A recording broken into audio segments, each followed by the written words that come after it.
Hey guys, welcome back to the business of art.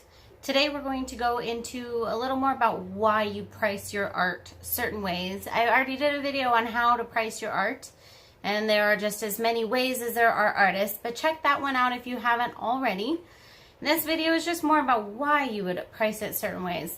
So first of all, as an artist, we generally all tend to underprice our art. It's very few and far in between that price their art correctly or too high.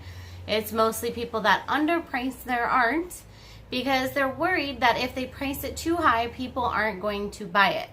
But that's not really a happy middle ground either, because if you price it too low, people won't buy it. They will think that you don't value the art, you don't value yourself as an artist, and the art's not really worth much. So even though you only priced it at $10, they don't necessarily want to go buy that. It's not something really valuable to them. It would even be better to price your art at $100 and then do a 50% off coupon than to price your art at $50, if that makes sense. You know what I mean? It's kind of all a psychological thought process of people and the value of things.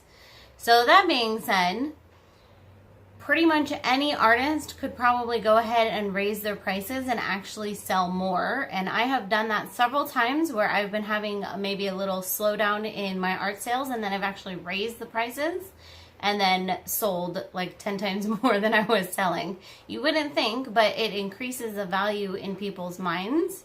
And generally speaking, at least twice a year, I raise my prices by about 10%. So it is something that you need to keep in mind. It is actually just as harmful to underprice your art, or even more harmful than to overprice it. And it's pretty hard to overprice it. Your art is worth what someone will pay for it. That's true. However, it's also worth what you say it's worth, really. You know what I mean?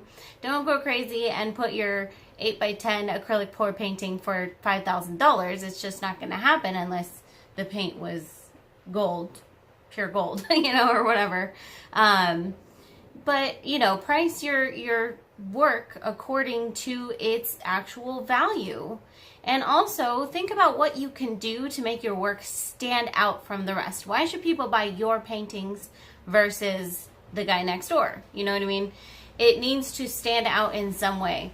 And I will give you another little tidbit here of every acrylic pour that I've ever actually painted something additionally on has sold 100 times faster than just a regular acrylic pour. So that's another thing to think with, is giving your artwork maybe a little something different to set it apart from the rest. Especially if you feel like there's a saturated market and whatnot. I don't think so, but it still never hurts to help yourself stand out by adding just something a little extra or making something a little different than everybody else is doing, a particular art form.